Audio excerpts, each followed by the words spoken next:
제가 미국 남가주에 있는 다우존 옥스란 한 도시에서 목회할 때 있었던 한 에피소드가 생각납니다.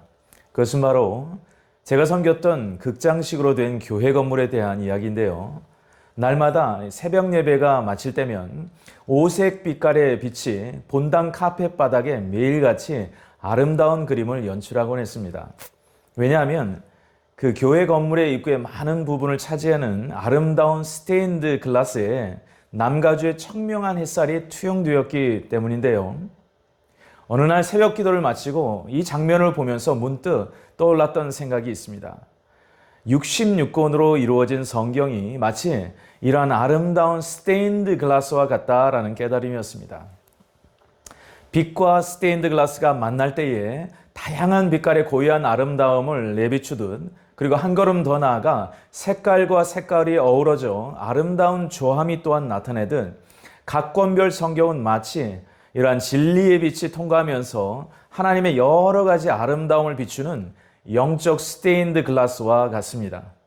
오늘 저와 여러분이 읽은 다니엘서는 바로 이러한 하나님의 아름다운 진리를 비추는 영적 스테인드 글라스의 한 창이라고 말할 수 있습니다. 어떤 신학자는 이런 다니엘서를 가리켜 다음과 같이 표현하기도 합니다. 다니엘서는 성경 예언의 뼈대이다. 다른 모든 예언들은 이 뼈대에 붙는 살들과 같다. 다니엘서는 하나님의 때를 나타내는 시침과 분침이다. 많은 신학자들은 그래서 다니엘서의 닉네임을 하나님의 시간표라고 말하는데 주저하지 않습니다. 사랑하는 여러분, 시계의 주된 역할이 무엇입니까? 단순히 현재의 시간이 몇 시인지를 알려주는 데 있지 않습니다.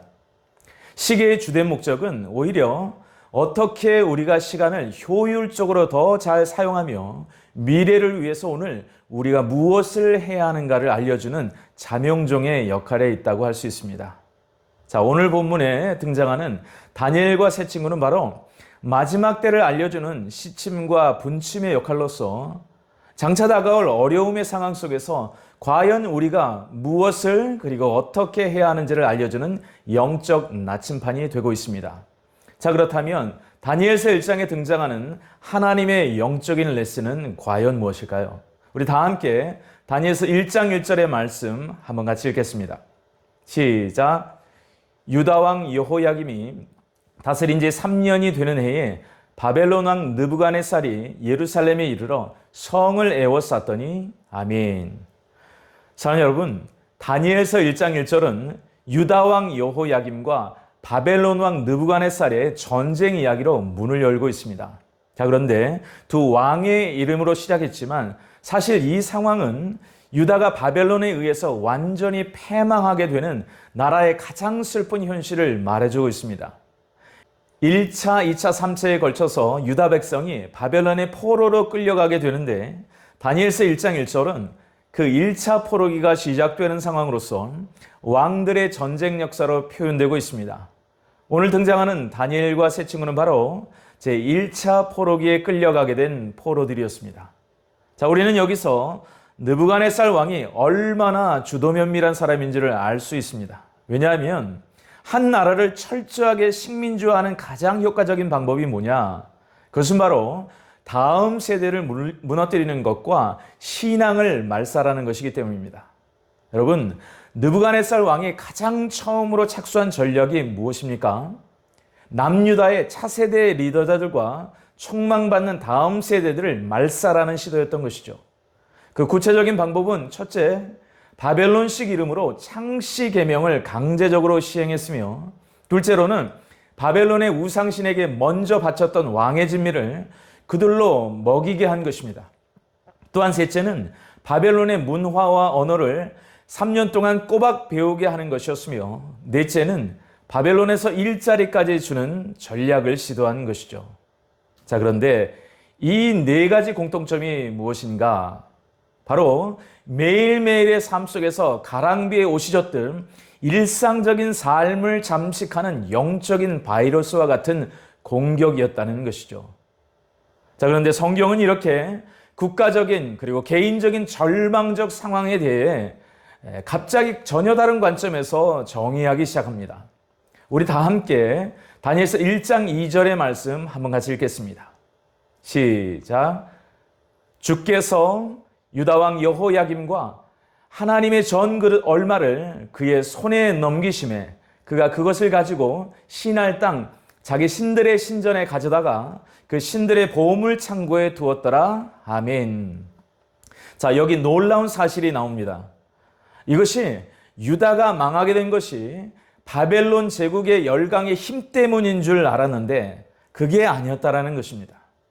하나님께서 이스라엘을 바벨론 왕의 손에 허락하셨다는 사실이죠. 무슨 말입니까? 바벨론 왕이 역사의 주인이 아니라 여호와 하나님이 여전히 역사의 주인이시다라는 것입니다. 하나님이 빼앗기신 것이 아니라 하나님께서 허락하셨다는 것입니다. 여호와 하나님께서 역사의 주인이시라는 것이죠. 다니엘서에 나오는 모든 환상과 계시는 결국 그렇기 때문에 하나님의 승리를 말씀하고 있는 것을 믿으시기 바랍니다. 다니엘서 1장 2절의 말씀은 그래서 어떻게 시작합니까? 바로 이 단어로 시작하고 있습니다. 주께서. 여러분, 원문은 이것을 가리켜 아도나이라고 합니다. 저를 한번 따라 하실까요? 아도나이. 자, 여기서 히브리어 아돈이라는 말은 다스리다라는 뜻입니다. 다시 말해 아도나이가 뜻하는 것은 하나님의 강력한 주권을 강조할 때 사용한다는 것이죠. 그렇다면 그러한 하나님께서 이스라엘 백성을 바벨론에게 허락하셨다는 것은 무슨 뜻입니까? 당신의 백성들의 마음을 여호와께로 돌이키게 하기 위해서 그들의 백성을 비천한 상황 속에 두셨다라는 것입니다.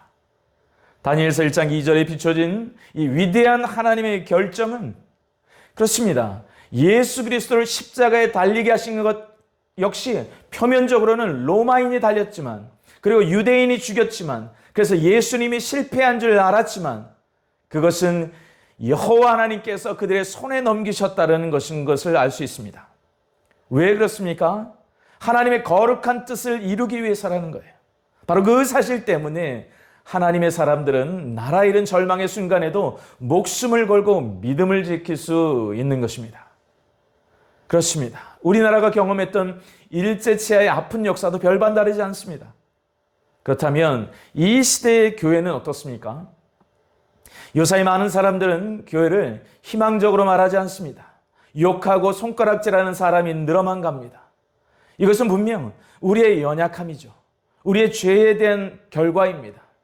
그러나 교회의 머리 대신 주님께서 주의 날을 온전히 준비하도록 하기 위해서 그 상황을 허락하셨다면 어떻겠습니까? 만일 그렇다면 지금은 낙심하거나 포기할 때가 아니라 다니엘과 세 친구들처럼 오히려 담대하게 믿음을 지킬 때인 것인 줄 믿습니다. 세상의 관점이 아닌 하나님의 관점으로 교회를 보아야 하는 것입니다.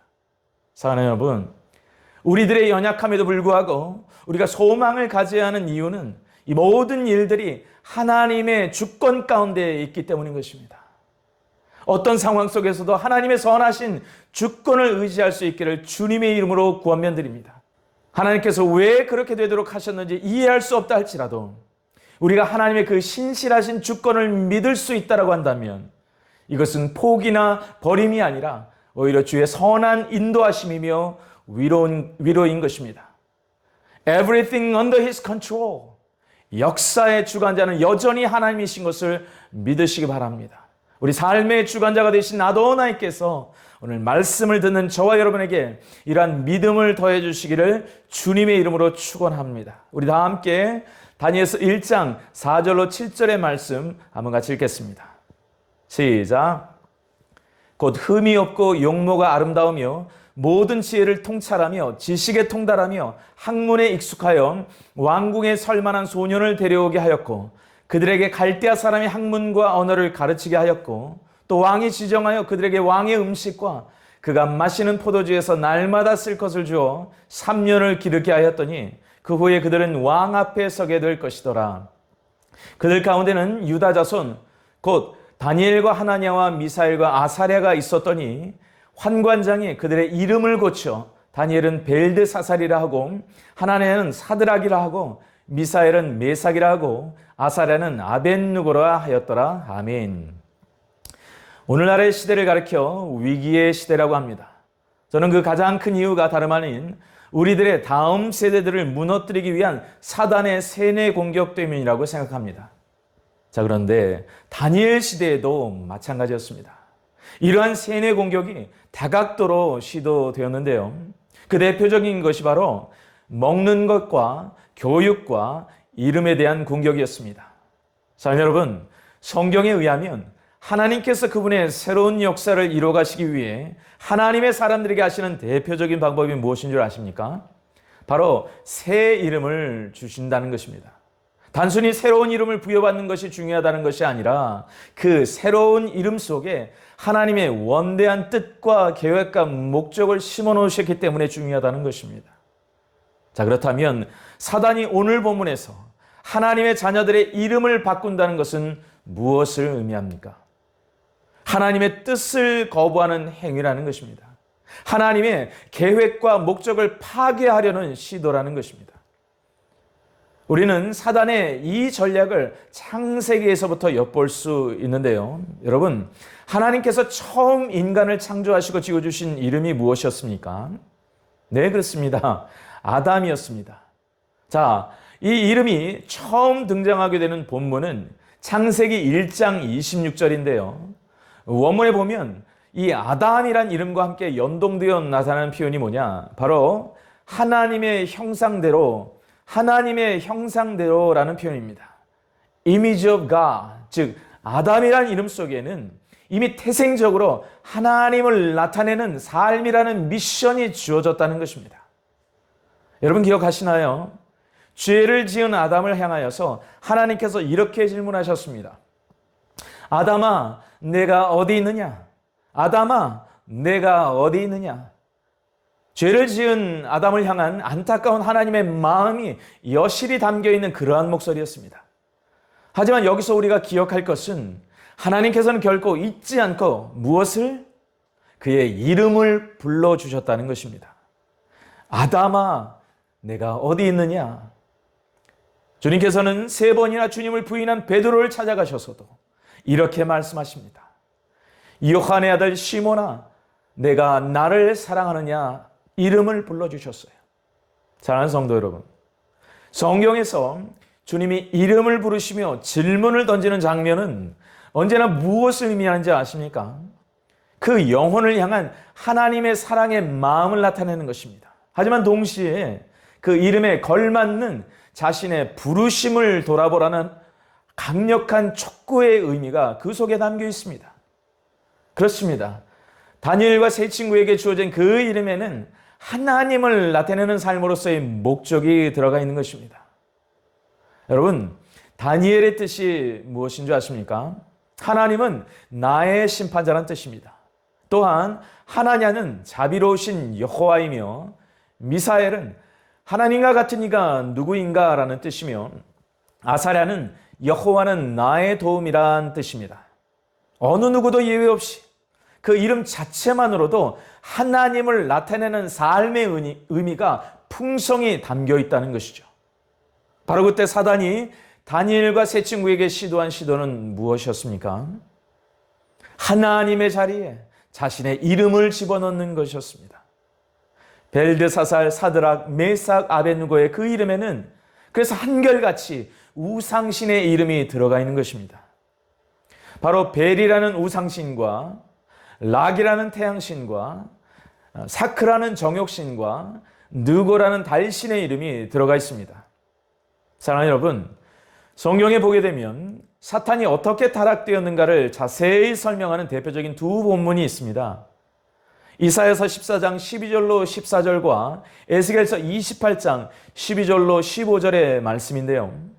사탄은 원래 아름답게 창조된 그룹 천사자 중에 하나로서 아침의 아들 계명성이란 닉네임을 가진 존재였습니다. 그러나 그가 타락하면서 사탄이란 이름을 가진 존재가 되어버리죠. 그 뜻은 대적자입니다. 이사야서 14장 13절과 14절은 이렇게 말씀합니다. 내가 하늘에 올라 하나님의 뭇별 위에 내 자리를 높이리라. 가장 높은 구름에 올라 지극히 높은 이와 같아지리라 말씀합니다. 결국 오늘 본문에서 4명의 어린 소녀들의 이름은 모두 다 사탄의 우상신과 관련된 이름으로 바꾸겠다는 것은 단순한 이름의 변화가 아닌 것입니다. 하나님의 자리에 사탄이 앉겠다라는 것을 알 수 있습니다. 자, 여러분, 이것은 결국 그들의 이름 속에 심으신 하나님을 나타내는 삶의 거룩한 미션을 파괴하겠다는 사탄의 고도한 전략인 것이죠. 무엇보다 여러분의 이름에 걸맞는 하나님의 뜻을 나타내는 삶을 살아내시길 주님의 이름으로 축복드립니다. 다니엘은 이러한 사탄의 전략을 너무나도 잘 알고 있었습니다. 그때 그래서 다니엘이 향한 것이 무엇이었습니까? 자신의 이름을 계명한 세력에 대항해서 거부할 수는 없었지만 그가 할 수 있는 최선은 끝까지 원래 자신의 정체성을 지켜내는 것이었습니다. 우리 다 함께 다니엘서 8장 1절과 15절의 말씀 한번 같이 읽겠습니다. 시작. 나 다니엘에게 처음에 나타난 환상 후 벨사살 왕 제3년에 다시 한 환상이 나타나니라. 나 다니엘이 이 환상을 보고 그 뜻을 알고자 할 때에 아멘. 사랑하는 성도 여러분, 나 다니엘이란 이 표현은 결코 자신의 다니엘됨을 잊지 않겠다라는 다니엘의 강력한 의지와 신앙의 표명이었던 것이죠. 놀랍게도 이 표현은 다니엘서의 전체에 9번이나 등장하고 있습니다. 사랑하는 여러분, 여러분이 잘 아시는 다니엘이 사자굴에 갇혀있던 사건에서 메대 다리오 왕이 그를 향하여 어떻게 불렀는지 아십니까? 우리 다 함께 다니엘서 6장 20절의 말씀을 통해서 한번 확인해 볼까요? 시작. 다니엘이 든 굴에 가까이 이르러서 슬피 소리질러 다니엘에게 묻되 살아계시는 하나님의 종 다니엘아, 내가 항상 섬기는 네 하나님이 사자들에게 능히 너를 구원하셨느니라 하니라. 아멘. 그렇습니다. 바벨론이 무너진 후 메대라는 적국의 왕조차 다니엘의 변치 않는 신앙을 인정하지 않을 수 없었다는 것입니다. 어떻게 이것이 가능했을까요? 그것은 바로 그가 평상시 그의 이름답게 하나님을 나타내는 삶을 위해 신앙을 타협하지 않는 삶을 살아냈다는 것입니다. 진정한 믿음은 이렇게 믿음의 증거를 낳게 되어 있는 것입니다. 자, 여러분 기억하십시오. 다니엘서는 특별히 마지막 때를 비추는 거울이며 창이라고 볼 수 있습니다. 때문에 이러한 일들은 주님의 재림 전에 우리에게 다가올 적그리스도의 정부의 핍박과 환난의 한 단면이 될 것을 우리에게 힌트합니다. 주님께서 마지막 때를 가리켜서 너희가 내 이름으로 말미암아 모든 사람에게 미움을 받을 것이라 예언하셨습니다. 자, 그런데 그 후반부에 이런 말씀을 하세요. 그러나 끝까지 견디는 자는 구원을 얻으리라. 사랑하는 여러분, 우리에게 끝까지 견디는 것이란 무엇을 의미하는 걸까요? 그리스도인이란 이름답게 하나님의 뜻을 나타내는 삶을 살아내는 것인 줄 믿습니다.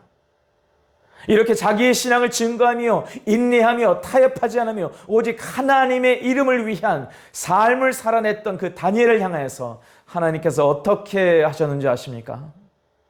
다른 것이 아닙니다. 다니엘의 이름을 불러주십니다.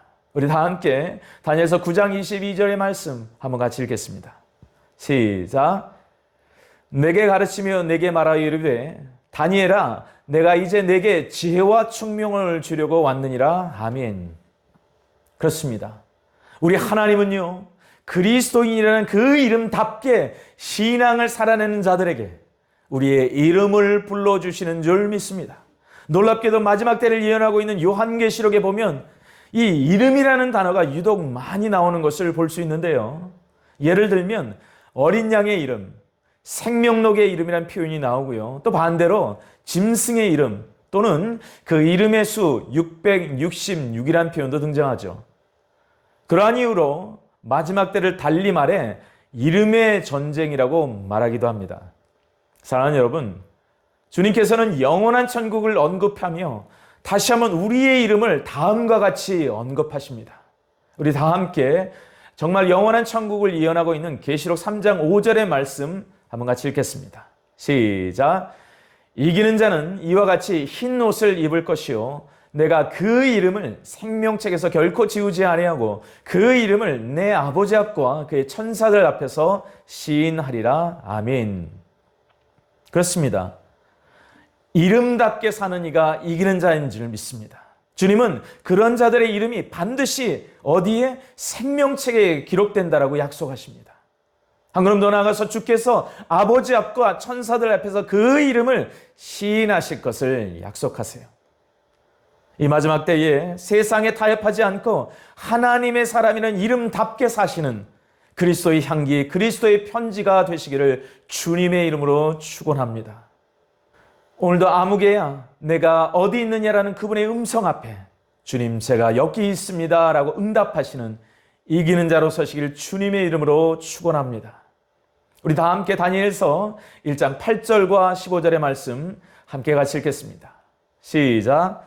다니엘은 뜻을 정하여 왕의 음식과 그가 마시는 포도주로 자기를 더럽히지 아니하리라 하고 자기를 더럽히지 않으도록 환관장에게 구하니 열흘 후에 그들의 얼굴이 더욱 아름답고 살이 더욱 윤택하여 왕의 음식을 먹는 다른 소년들보다 더 좋아 보인지라. 아멘. 다니엘과 세 친구에게 찾아왔던 큰 시험 중에 하나가 영적 정체성에 대한 이름의 시험이었다면 또 하나 찾아왔던 큰 시험은 무엇이었습니까? 왕의 음식과 그가 마시는 포도주로 자기를 더럽히지 않는 시험이었습니다. 대신 그들은 열흘 동안 채식을 통하여 왕의 음식을 거부하는 시험을 통과하게 됩니다. 어떤 사람은 이 상황에 대해서 이렇게 반문할 수도 있을 것입니다. 진짜 먹을 것이 없는 사람에게는 이 상황 역시 배부른 소리 아닙니까? 라고 말이죠. 그렇습니다. 나라를 잃어버리고 70년 포로 생활을 해야 하는 그들에게 있어서 그게 뭐 그리 대단한 일이겠습니까? 그것은 어찌 보면 그리 대단한 사건도 아니고 많은 사람에게 일반화시켜서 대단한 영향을 줄 사건도 아닌 것처럼 보일 수 있습니다. 맞습니다. 이 장면에서의 핵심은 그가 포도주를 거부하고 10일 동안 채식을 했다는 그 팩트가 중요한 게 아닙니다. 여기서 진짜 중요한 것은 그가 10대 소년으로서 자신의 신앙을 지켜내기 위해서 그리고 자신의 정체성을 잃지 않기 위해서 취할 수 있는 최선의 방법으로 왕의 진미를 거부하는 선택, 대신에 10일 동안 채식을 하는 선택을 통하여 내 삶을 다스리는 것은 결코 느부갓네살이 아니라 살아 역사하시는 여호와 하나님이신 것을 보여주고 싶었다는 그 15살 소년의 중심에 있다는 것이 중요하다는 것입니다. 그렇습니다. 다니엘이기 때문에 10일을 채소를 먹는 것을 따라하는 것이 가장 중요한 것이 아니라 하나님이 지금 나의 삶의 주인이심을 증거하기 위해 내가 할 수 있는 영역에 어떤 것을 선택해서 나의 하나님을 증거하고 있는가? 그게 중요하다는 것입니다. 그렇습니다. 오늘 다니엘과 세 친구가 음식을 거부한 것은 음식을 먹지 말라가 아니라 내가 그리스도인이기 때문에 그리스도인답게 살기 위해 포기한 것이 있느냐를 도전하고 있는 것입니다. 교회가 세상과 다르다는 것을 보여줄 수 있어야 한다는 것입니다. 성도이기 때문에 세상을 거슬러 올라가는 하늘 연호로서의 삶을 살아내야 한다는 것입니다. 오늘 본문에서 다니엘이 왕의 음식을 먹지 않음으로 얻은 결과는 얼굴이 좋아 보였다는 것입니다. 하지만 그들이 포로라는 상황에서 보면 그것은 그리 대단한 승리는 아니었습니다. 다른 소년들은 다니엘과 세 친구의 얼굴빛 차이를 몰랐을 수도 있습니다. 그러나 중요한 것 하나가 있습니다. 그 미약해 보이는 바로 그것이, 그 미약해 보이는 바로 그 시도가 그가 사랑하는 하나님의 하나님 되심을 나타내는 가장 커다란 증거가 되었다라는 것입니다. 그때 누가 반응하십니까? 그 포로기를 허락하셨던 역사의 주관자께서 친히 움직이시기 시작합니다. 주님은 지금도 말씀하십니다. 내가 이런 사람을 찾고 있다. 사랑하는 성도 여러분, 세상이 나를 다스리는 것이 아니라 하나님이 나의 삶을, 하나님이 나의 나라를, 하나님이 이 시대의 역사를 다스리고 계시다는 것을 믿으시기 바랍니다. 하나님은 바로 그러한 믿음의 사람을 찾고 계신 것입니다. 어떤 사람은 반문할 것입니다. 지금은 무한 경제 시대고 지금은 양보와 타협을 하면 결코 살아남을 수 없는 시대인데 어떻게 그런 삶을 살 수 있나요? 그러나 우리보다 더 열악한 상황 속에 있었던 그 10대 소년이 보여줬던 화려하지 않아 보이는 이 믿음의 반응이 하나님께는 최고였다고, 가장 위대한 대여연서 중에 하나인 다니엘서 1장의 첫 번째 이야기로 기록해 놓고 계시는 것을 볼 수 있기를 바랍니다. 하나님의 사람이란 누구입니까? 그의 삶이 하나님의 주권 가운데 살아가고 있음을 나 자신에게 세상 가운데 증거하는 사람인 것입니다. 우리 다 함께 누가복음 11장 33절의 말씀 한번 같이 읽겠습니다.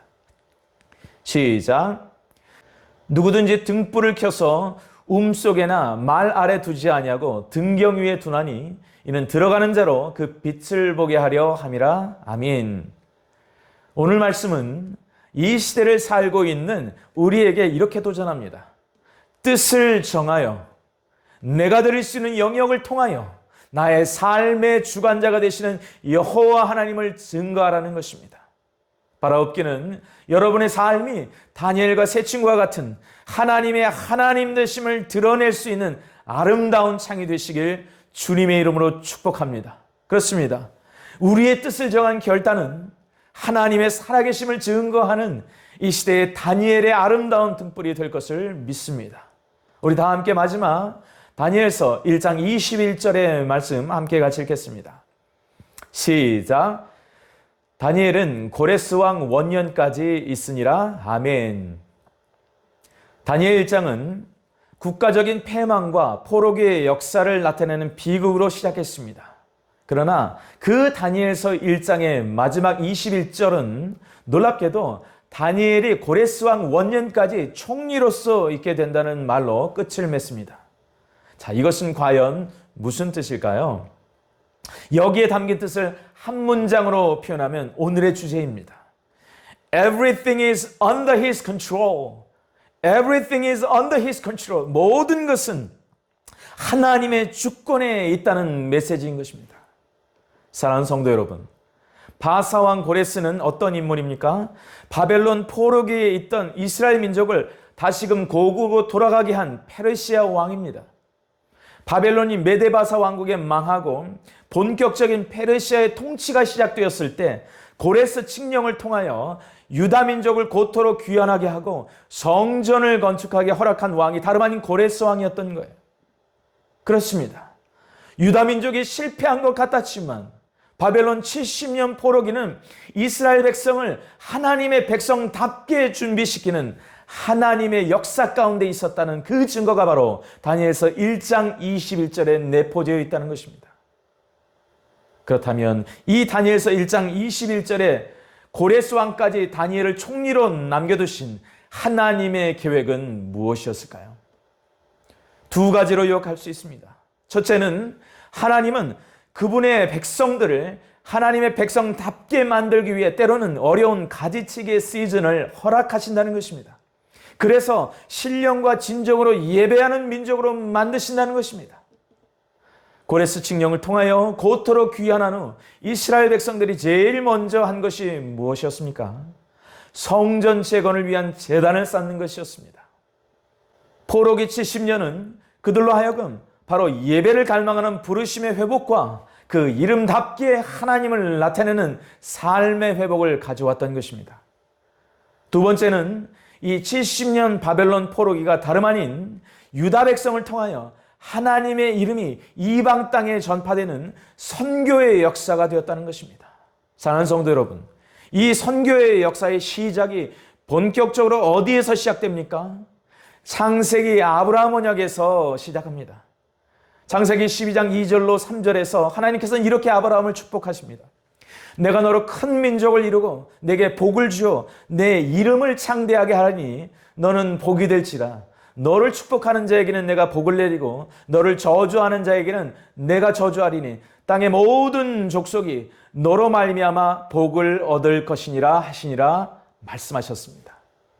이 70년 바벨론 포로기는 그렇습니다. 이스라엘 백성을 정결한 그릇으로 만드는 풀무불의 시간이기도 하였지만 동시에 이 시간은 이방 땅에 하나님의 성호가 전파되는 하나님 나라의 선교의 시간이 되었던 것입니다. 구약 신학의 대가인 윌터 카이저 박사는 그래서 이 다니엘서를 가리켜 구약 성경에 기록된 가장 탁월한 열방을 향한 선교학의 책이라고 표현하기도 합니다. 사랑하는 여러분, 다니엘서에 13번에 걸쳐서 특별히 많이 등장하는 하나님의 이름이 무엇인 줄 아십니까? 지극히 높으신 하나님이란 표현입니다. The Most High God, The Most High God. 자, 그런데 당대 최고의 권력을 누렸던 권력자인 바벨론 왕인 느부갓네살의 입술을 통해서 그 하나님의 성호가 바벨론 전국에 알려지게 됩니다. 우리 다 함께 다니엘서 3장 26절의 말씀 한번 같이 읽겠습니다. 시작. 느부갓네살이 맹렬히 타는 풀무불 아기 가까이 가서 불러 이르되 지극히 높으신 하나님의 종 사드락 메삭 아벳느고야 나와서 이리로 오라 하며 사드락과 메삭과 아벳느고가 불 가운데서 나온지라. 아멘. 사랑하는 여러분, 그렇습니다. 우리 하나님은 다 계획이 있으신 분이십니다. Everything is under His control. 역사의 주관자는 하나님이시라는 거예요. 바로 이 하나님께서 저와 여러분의 삶을 붙들고 계십니다. 이 마지막 때의 역사를 주관하고 계세요. 말씀을 마무리하면서 우리는 다시금 오늘 본문에 등장했던 다니엘과 세 친구가 취했던 영적인 반응을 다시 한번 점검해 볼 필요가 있습니다. 그들의 삶을 한마디로 표현한다면 그들은 비록 미약한 자들이었지만 하나님의 하나님 되심을 누구보다도 빛나고 아름답게 비췄던 작지만 투명한 스테인드 글라스였습니다. 그들이 걸어갔던 그 길은 분명 좁은 길이었습니다. 하지만 정금 같은 진리의 길이었습니다. 그렇습니다. 그들이야말로 주님이 걸어가신 그 십자가의 길을 예비한 구약에 켜서 비추는 등불이었던 것입니다. 사랑하는 성도 여러분, 현재 우리의 연약한 작은 모습이 중요한 것이 아닙니다. 그 연약함을 들어서 하나님의 역사를 이루시는 크신 하나님이 중요한 것입니다. 때문에 우리의 작은 스테인드 글라스는 영원토록 빛나고 깨끗한 아름다운 걸작품인 것을 믿으시기 바랍니다. 다시 한번 오늘 여러분의 마음 가운데, 육체 가운데, 그리고 영혼 가운데 그 이름 아도나이가 여러분의 삶을 이끄시는 참된 능력이 되시길 주님의 이름으로 축원합니다. 내가 할 수 있는 영역 가운데 뜻을 정하여 담대함으로 일어나 달려가시는 저와 여러분이 되시길 주님의 이름으로 축원합니다. 우리 다 함께 기도하겠습니다. 기도할 때에 우리 다 함께 다음과 같이 기도하길 바랍니다. 주님, 역사의 주관자는 하나님이심을 오늘도 믿습니다. 우리에게 다가오는 환경을 바라보는 자가 아니라 마음의 눈을 들어서 주의 얼굴을 구하는 자가 되게 하여 주옵소서. 무엇보다 우리 한 사람 한 사람을 통해 하나님을 나타내는 삶을 살게 하시고 뜻을 정하여 어떤 환경 속에서도 믿음 잃지 않고 이기는 자로서는 이 시대의 신 다니엘과 세 친구로 승리케 하여 주옵소서. 특별히 이 대한민국을 위한 기도하는 우리가 되게 하시고 우리의 작은 삶이 나라의 데스티니를 바꾸는 축복의 통로로 사용하여 주옵소서. 이러한 기도점을 가지고 함께 기도함으로 나아가겠습니다. 기도합니다.